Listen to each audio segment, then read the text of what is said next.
Continuing into example problems in your book, or I should say practice problems in your book for 5.4, we look at a few different inverse proportions. So in number 11, it gives us the data point of 0.5 and 8.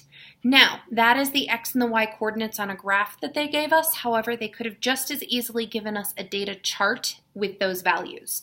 So it asks us to find the constant of proportionality. So that would be multiplying x times y, because we know that's always going to be the same value in an inverse proportion. So it would be 0.5 times 8, which means we would get 4. So our constant of proportionality is 4. Jumping ahead to number 20, this is more of an application problem.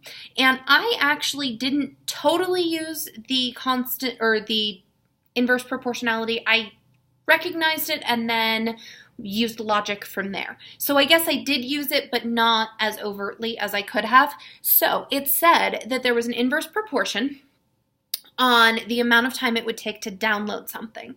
And it took 12 minutes at 256 kilobytes per second. And it asked how many minutes it would take if it was working at 512 kilobytes per second. Now, I saw that and I know that 512 is double 256.